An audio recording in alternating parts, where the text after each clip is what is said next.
You got the Thumb. It's a thumb. It's thumbs. a thumb up. So that means we're ready. Yeah. We should start. Yeah. Now. Okay, ready? Okay, now I'm ready. Are you sure? Yes. You've been doing the whole time, haven't you? Yep. Digital friends, what are we going to do? What are we going to do with Megan? Well, first of all, we're going to make sure that the internet's working. How's it working? Digital friends, give us a shout out. If you see a little clump or a little weirdness, a little technical glitch or something, give us a shout. We are down at Animal Ambassador inside the room. Going to bring you something kind of fun today. This is ZooEDventures. We come on every third Wednesday of the month, around 10 o'clock all the time, to bring you some times behind the scenes stuff about the zoo, the North Carolina Zoo, to talk about stories, messaging, mission, all of that. The North Carolina Zoo is in Asheboro, North Carolina, right smack dab in the middle of the state. And today, we're going to be down with our Animal Ambassador team. We've talked about them in the past, the animals that are able to tell a little bit deeper stories, a little more stories that are a little bit, go through a different type of training, and so do the staff in how to present the animals. But before we get to the animals, we thought it would be really important for you all to hear from us. If you've been following, you've heard that the budget was passed for North Carolina, and it has been signed. We are truly grateful for that, for both of those things. That means things. Oh, I think we're back. Bye. You found the internet? Yep, let's try again. Okay. So, not sure how far we got. We'll do that real quick again. Some of you may have been following along, those of you that are involved in North Carolina Zoo, excited about the North Carolina Zoo. I know we are. The budget was passed. The budget bill was signed. So we know that money will start moving soon. That means that we can now begin to go through the process of hiring staff. Asia is not open. Asia will not open for a little while longer. We need to post positions, we need to hire positions and get people here before that can happen. But with the budget being signed, which we're grateful for, we're now on that path. Asia's not open yet, but it's coming. When? We just don't know. We just don't know yet. So I want to shout that out too. And you may have heard a little bit about there's a reaccreditation going on every 5 years through the American Zoological Association. We are reaccredited. We've got to go through a process. Inspectors come in from other accredited zoos, walk around, interview staff, look at everything. And when I say everything, opening drawers, going behind the scenes, looking to see if make sure there's no cobwebs, because if there's cobwebs and dust, what else isn't getting done? They're talking to staff. They're having meetings. We got to meet with them in education. We got to meet with some of the inspectors. What do we do? What are we proud of? And they got to ask us questions. It seemed to go really well, so we're very excited to say that. There will be a hearing in September at the national conference, but as far as the reaccreditation process, we did really well. So a couple things to share with you up front. Again, the North Carolina Zoos, who we're coming from. My name is Steve. Behind the camera is Megan. And we have a really fun little new thing for us to share with you now. We're going to bring in Brett. Keeper Brett. Hi. Nice. Ready. She was on cue, ready to I go. was standing right there, And ready to go. some of you know Brett from 3 years ago? 4 years ago? Just a while ago. Was it that long? Was it 5? Yeah. How long have you been here? 2021. You've been here 4? 5? Do some math. Math. There you go. It was a long time Math ago is for you hard. with this. Yeah. Anyway, so many of you may not know Brett. But Brett was Megan for a very long time. She was helping out us to do all these presentations. If you missed her rap video, Oh yeah, my bad rap. you know, your bad rap. Yeah. But today's something a lot much different. Yes. So you're going to kind of show a little bit about some of these amazing rats. Yes. Yeah. Bad rats. No, I'm just kidding. Good rats. They're good. They're good rats. And they got a really neat story. Yes. But we're going to kind of get to watch you and Megan. Yes. You're going to be doing the work, do a little training, and then bring them out and then talk about a really cool story that they're part of. Yeah. Awesome. So I'm going to step aside. Let you two do your amazing work. Oh, okay. Have fun, and I'll kind of keep talking to you as you go, kind of getting some questions. So this is Brett with who are you going to work with? Karanga, the African pouch rat. Exactly. Sorry, I know her as Karanga. Right, yeah. She is an African pouch rat. So we're going to talk about that. Yep. Let's see what we've got. I'm going to come over here. Cool. Yeah. So, yeah, this is our setup for her, and I'm gonna ask her to crate. Ooh, there you go. I'm gonna ask her to crate up. She is a little sleepy girl this morning, so. Well, it is early. It's only 10 after 10. Yeah, it's a little early. She likes to sleep in sometimes. I did just wake her up a second ago, but she was like. So why ask her to go in a crate? Why not just grab her out of there? Yeah. So, not everybody likes to be grabbed. Most people don't like to be grabbed. And our animals are no different. Also, she's very sleepy right now, so I don't want to startle her. But we have what we like to, basically with most of our animals that we have, we like to give them the option whether or not they want to participate in a training opportunity. And we call that choice and control. And they basically, she is trained to go into her crate. If she goes in the crate, then she gets a good reward. If not, her reward to herself might just be sleeping in. But typically she will wake up if we just give her a little rumble. So you're not going to withhold anything. This is a choice right now, and if she comes out, she participates, she's going to get some treats, some rewards, and the opportunity to do something a little bit different. Yeah. Cool. Love that. Thing down. Karanga, sleepy girl. Again, this is an African pouched rat. We've got a really cool story to share with you in a minute about who these rats are and what do they do and why we should care about not just this rat, but every animal out there. But why should we care about the African pouched rat? There we go. There she is. She said, "What's happening?"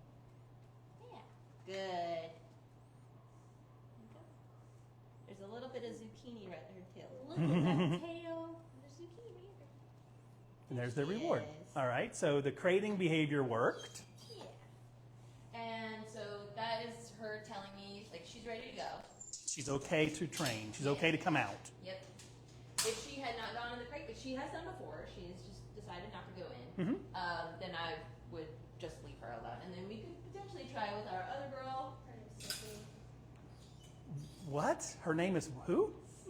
Sniffany. How amazing is that? Yeah, Karanga means peanut in Swahili. So what does sniffy mean?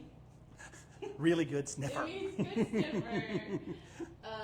So yeah, so Karanga, this is our display box that we use for programming. Okay. And it's sort of inspired by a story that we heard from the Apopo organization, which trains these rats to smell out some pretty impressive stuff. Really? And actually saves lives. What can they smell that would save lives? Yeah, so I don't know if anyone here has heard of hero rats, but this is the species that they use for those programs. And basically, it's all started with these rats actually looking for landmines in places where there used to be war, and then there were just landmines that never went off in parts of that, where people want to live. Wow. And so they actually sniffed out a bunch of landmines and were able to, they were too light to set them off, and so they would sniff them out under the ground, signal to their trainers that they had found them, and then those people could go and then actually deactivate those landmines safely. So truly out there doing that in a safe manner, and then, wow, truly saving lives. And then once they realized how good of a sense of smell that they had and how easy they were to train for this kind of work, they actually started using them for tuberculosis sniffing. TB? Yeah, so they can actually smell out tuberculosis in samples, like just samples from humans, and determine which one of those samples has to be sent to extra testing or which one of those samples are completely negative, so they don't have to spend extra money to get those tested. And they're successful. Yeah, they're very successful. They're like, I'm not sure exactly the percentage, Sure. but over 50% No. of the time they are correct. And that's awesome. Yeah. I mean, now you've got, you can do that. You can kind of, you don't have to worry about the next step. Exactly. Especially in the parts of the world where these guys are found, and tuberculosis testing is really expensive, it makes it much more accessible to everybody to get tested with very little money involved. With a little bit of training with a rat, and they can make a lot of that happen. Yeah. And we've seen here, I know that Megan has shown some pretty cool video already. That little sniffer is going, right? Oh, yeah. So that's one of the ways they're going to take in a lot of their environment, I assume, just in general. Their eyesight is actually pretty terrible. They are semi-nocturnal, kind of crepuscular. Oh, good word. Yeah, and bright lights really aren't their favorite thing in the entire world. Same. So their sense of smell is really how they find all the food that they want to eat, and they are omnivorous, so they'll eat pretty much anything. Gotcha. So yeah, digital friends, think about that for a sec. Here's an animal that has a reputation, right? It's a rat, but they're really, when we dive a little bit deeper, what all can these animals share and help us with? Now, their biggest job in life isn't to help us, right? Their biggest job in life is to survive. So that's something we always want to make sure we share with folks, is that they don't have to do this work for us. But through our care, through our attention, through our ability to work with them, maybe it's benefiting both species in the moment. There's the fine. You can see how her sense of eyesight is not very good. There's this yellow thing, and I can't find it. But you said you had a little experiment. Brett, I have a question. Did she eat that or did she pouch that? So I think she might have. She put that down pretty quick. So it's probably put it in her pouch. So they have cheek pouches, kind of like hamsters, and that's why they're called pouch rats. It's not because they're marsupials that have like a belly pouch. Oh. They have cheek pouches, and they can store a lot of food in there if they want to. So she's probably saving that for later. Although she will sometimes just sit and eat the food. Gotcha. Fun.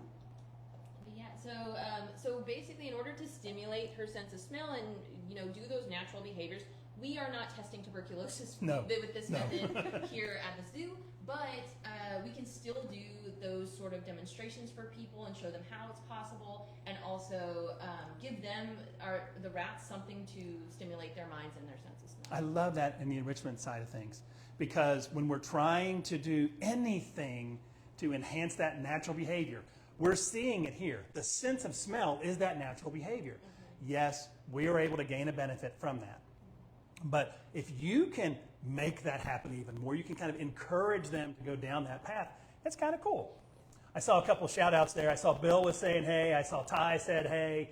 Did anybody else shout out? I was looking over Megan's shoulder a little bit. A couple people, but we did have a question. Okay. One of our guests asked if this is going to be, Stephanie said we run ZooEDventures during the school year. They would love for their students to be able to watch. We sure do, Stephanie. So this is something we air every Wednesday morning. So excuse us for a second, Brett. Let me do a little shout out there. So yeah, ZooEDventures runs Wednesday morning, the third Wednesday of every month, right around 10 o'clock. And sometimes they're taped. Today we're live, so we're able to say hi, Stephanie, in the moment. So yeah, but at 10 o'clock on those third Wednesdays, it'll always run. In addition, Bill always reminds me to tell you all that it is also on YouTube. The North Carolina Zoo has a YouTube channel, so you can see past episodes on YouTube as well. Almost all of them, all 200 and whatever we're at right now. But yeah, so that's it. Thank you very much for the question, Stephanie. We appreciate that and the opportunity to shout that out. So come back to your enrichment idea, Brett. Yeah, so this kind of setup was inspired by some images that we saw from the tuberculosis testing. They actually do have them. Obviously, it has to be much more sterile than this, but they have them in these, plexiglass containers, and then they'll put the samples, just like 30 samples, all on the side there, and they'll just fly through them. And as soon as they find one that smells kind of funky, they'll stop and signal. If that signal can be anything that either the trainers have deemed appropriate, or in some cases they even have a little bell that they were trained to ring on their neck, and that is like they're telling their trainer, hey, I found something. and then they can send that off later. And they're using that even now for potentially finding illegal paraphernalia at airports now. Yeah, sure. That's like a we thing that see is- some of the dogs there. Mhm. I know last couple of years actually. Come on, you can So do you it. might- Hey, we're back. Hey. So you may need to stay on this side. Potentially. She's got to get on this side for that though. Oh, I can be on the side. Oh, sorry. okay, Yeah, okay. yeah. Now that she's in the container, I'm okay with Okay, it on the all other right. side. Very cool. All right, so Brett. So again, North Carolina Zoo. Those of you kind of chiming in now, looking at Karanga, a African pouched rat, and Brett is going to do a little experiment to see their sniffer works. Yeah, it's a little less than an experiment. I've done this a few times. I know. I'm Good pretty point. sure Good it'll point. work. Good point. But, Training demonstration. Training demo. Let's go with training demo. So Karanga, the African pouch rats are the largest species of rat, and they, like I said, have a very good sense of smell, very poor sense of eyesight. So if at any point you think she's cheating because she can see this, I promise you, if you saw her try to find that piece of zucchini earlier, you know she can't actually see what is happening. So this is actually star anise extract. It's the licorice scent. Okay. And this is the scent that she is trained to find. So I will basically just hold this up and see if I'll ask her to find it. She can already smell it. And then she'll signal that she found it. And the signal was the touch, kind of That the grab signal at is it, her, like, digging at it. scratching at it. Neat. Nice. Yep. So she is very That good is at so it at cool. this point. Can you find it? Although sometimes she gets distracted. Can you find it? You already did that, Paul.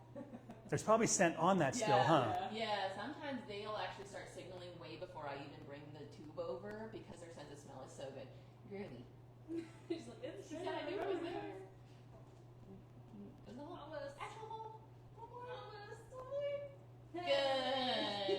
She said I know it's there. That is pretty impressive. That sense of smell, right? So, Mm-hmm. as you said, I think you were talking about it. That sense of, it kind of wafts, Yeah. right? So it may, for her, for unlike us, it's coming through all those other holes as Yes. opposed to that one in the spot. So that's really neat. And so we've also talked about because we use a liquid scent, it's be able to put it on something, so we might be able to hide some things occasionally.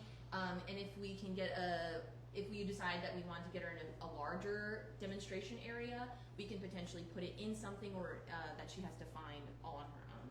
Do you think she could ever, I'm going back to the Apopo rats, the hero rats, Yes. could she ever find something underground and dig for that? Yeah, Would that be a sure. possible thing? Yeah, so we have some dig pits available. We could potentially put Oh. something in a dig pit and have her find it. We have different ideas of how we could do these demos and different demonstration, like, what do you call them? Like habitats that Okay. we could put out. And we've actually talked a lot with other facilities that do these kind of demos and seeing if we can like garner some ideas from them that would work for our situation. And maybe even like a classroom situation we can figure out soon. But yeah, and then we can also do scent discrimination. So they have to Oh. pick the right smell. So I have a coconut extract as well. So this one is coconut. It smells very good. And then the licorice smell that she is trained to look for. So I could try to confuse her a little bit and see if she does the right one. Can you find it? Sometimes I have to give her a little tap because, like I said, she's a little blind. Can you find it? She knows it's there. Grab that. Can you find it? Oh, you're so close. Good. Yeah. So even with the coconut smell, Yeah. potentially And you could see confusing her. she kind of leaned into it a little, and then she Yeah. was like, nah. Yeah, you know, Not it's sure. like as soon as you put the smell up there, because we have reinforced it so heavily, she always gets treats whenever it's around. That as soon as she smells it, she's like, "There's a treat nearby." My spider senses are tingling. I love that. That is Yeah. so cool. Yeah, I'm gonna give her a piece for free if she. Oh no, she wants to chew on the ball. Well, that's fine too. I was gonna give you a free piece. You want a free piece? And a little shout out, we should make sure that everybody, all of our watchers, our guests are paying attention. This is just for demonstration purposes as far as the habitat sheet. This isn't home. No. So we we want to make sure we say that out loud for y'all. Yeah. So we want to make we like to have all of our ambassador animals have some sort of demos, like a transportable demo space that we can take on programs, because having an animal in hand the whole time while you're talking isn't really ideal. It's not, especially for certain animals that don't like to be held. These rats are really high energy, and trying to hold them while you're talking is going to be very difficult. Yep. So it's not just for them, and obviously she's having a great time, but not just for them, but for the person doing the presentation as well. It's just more respectful for the person to not have to juggle the animal while they're doing the presentation. And even in the demo habitat, I love that there's enrichment in there. You did a training demo, which is awesome. There was giving treats in there, but there's these little balls to chew on. There's a little bit of browse in there. There's a different substrate in there. It's just all the care that you all are able to push forward. And we're seeing it in this pouch rat, but that's something y'all do for all of the animals here in the Animal Ambassador world. They've got a job to do.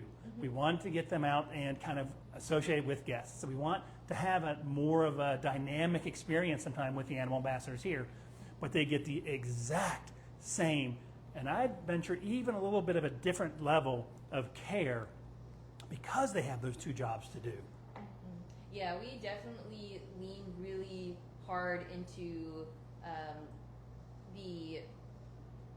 the choice and control for some of our animals that you wouldn't think of training. We have our Galapagos tortoises are crate trained. We have 2 snakes that are currently crate trained. Trained to be very good snakes. And we are actually working on training our 2 of our toads how to go into a crate on their own. Toads. And one of our salamanders. Oh, and our salamander, who's just Zona. it clicked for her very quickly. And we've seen Zona do that before. Yes, yeah. So, Galapagos tortoises. I wonder if Kat would ever let us do anything with the Galapagos tortoises. Yes, of course. I'm gonna speak for her right now. I bet she would. She would, absolutely. All right, we'll talk with her. But yeah, so we pretty much everybody that we have now is voluntarily trained in some way. There's some animals that just historically we haven't done that with, like our bugs, mainly because we can't decide which one we trained the day before. But we are like constantly trying new things and make things more voluntary. Will decrease their stress. Better ambassadors if they're doing those natural behaviors versus doing stressful behaviors, or just being held when they are typically climbers, or being held when they can fly, and showing people those behaviors is, I think, connects people more to that layer too. And it challenges you all too a little bit. Yeah, right? I think it's kind of a fun little challenge for the keepers too. It's like, how can we do this to get the animals out of hand, doing natural behaviors, so our guests can really see the animal being the animal it is. Yeah, and it's not so much like if you tell someone this is what they do versus showing them this is what they do. I think it has such a better impact in general. I think so too. Well, Brett, thank you so very much. Yes, of course. Karan, you did a great job. We appreciate you being here as well. And digital friends, always nice to see you during ZooEDventures. Again, the 3rd Wednesdays of the month from the North Carolina Zoo in Asheboro, North Carolina. I'm an educator at the zoo. My name is Steve. I'm Megan. Doing a lot of the great videoing today. And just as a reminder, you can catch some of the old videos on YouTube if you want to. We will see you all again soon. Stay safe, y'all. Bye now.